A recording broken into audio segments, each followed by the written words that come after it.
Welcome to today's Research Business Daily Report, where we're going to present the possibility, the real possibility, of better times for marketers and researchers who'd like a pay raise.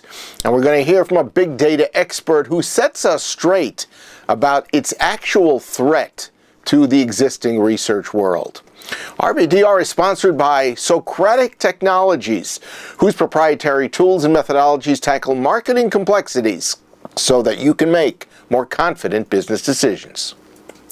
Leading off today, British recruitment firm Hays has gone public with a shocking result, though a positive one, in a 2015 marketing hiring projections study.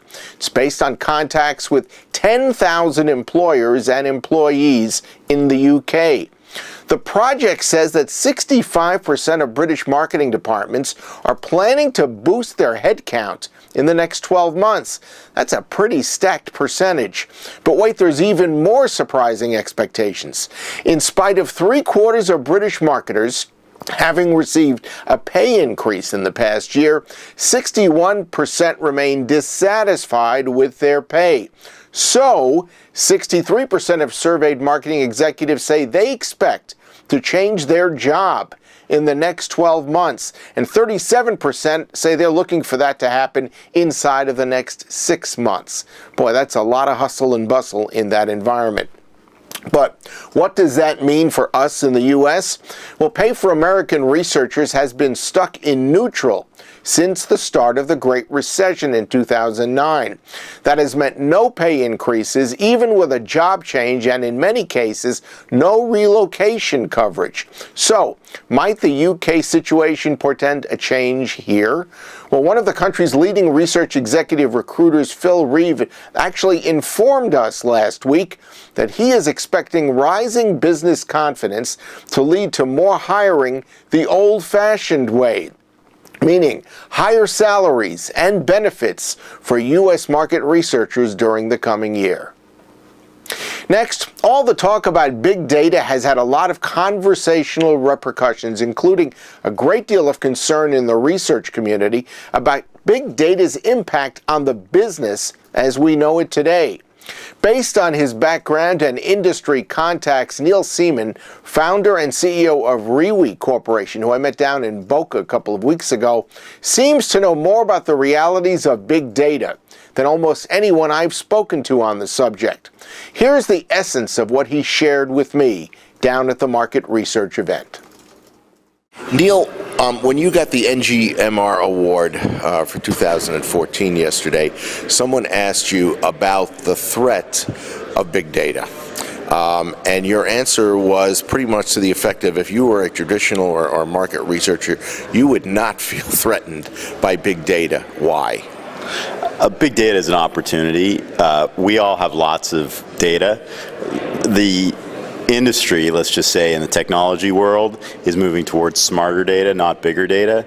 The market research community knows how to digest big data into smaller data that matter and deliver high ROI. The traditional big data companies don't know how to do that. Okay, so all the hype that we're reading about big data, all the information collection and pouring into an algorithm, if that's exactly what it is, and coming out with solutions that are going to amaze you with insights and such, is a little bit overblown? More than a little, exponentially. In basic statistics and health systems research, we've known that the more pieces of the equation, no matter how many smart people you have throwing at it, that you throw into the algorithm, inevitably, with 100% statistical accuracy, you will introduce more confounding variables and more errors. So the solution is to have lesser data but better data. Okay, and especially the types of data that are being poured into this funnel and such, that makes a big difference too, right? Absolutely. So if you think of social media waffle, where you got, 50-70% of your followers on bots with super educated people from a certain subsection of the population, only with open access APIs or open blogs, that's a very limited section of highly opinionated individuals. And when you digest that data and you don't account for things like sarcasm and nuance and the way people speak among generational divides, you're not going to get intelligent, smart data. So when we read over and over again each week press releases and blogs and that sort of thing about big data and how it's going to change the research industry and such. That's more or less a supplier induced bunch of hype, much more than a reality? Yeah. Okay. Why are companies, major U.S. corporations and global corporations, then devoting so much time and effort into big data and analytics and such, if that's the case? Now, I'm not questioning that you're right or wrong. I'm just asking, how could so many big corporations be quote-unquote misled like that? Well, they're chasing the holy grail, which is the cognition engine. But we're at the very early stages of the cognition engine in terms of creating the human brain, if you will.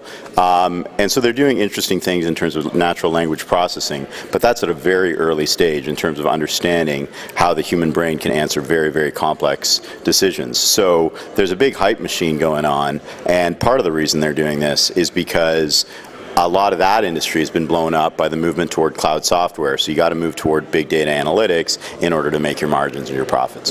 Okay. The big data solution, the cognitive and such that you're talking about, where is that most likely going to come from? Is it going to come from companies like IBM that have just been pouring hundreds of millions of dollars trying to get to that holy grail? Or is it going to come from somewhere else? What I do know with absolute certainty is that there's probably about 100 companies with the intel around so-called artificial intelligence or the cognition engine, which are beneath the radar screen you don't hear about, and they are working on this problem at a very advanced level. Our thanks to Neil, and if you'd like to reach out to him to tap into his reservoir of big data knowledge and insights, his email is neil@riwi.com. That's your Research Business Daily Report, sponsored by Socratic Technologies, whose proprietary tools and methodologies tackle marketing complexities so that you can make more confident business decisions. We invite you to check out Sotech.com. In fact, no, we recommend you check out Sotech.com, especially if you need a company that does the absolute best research that's out there.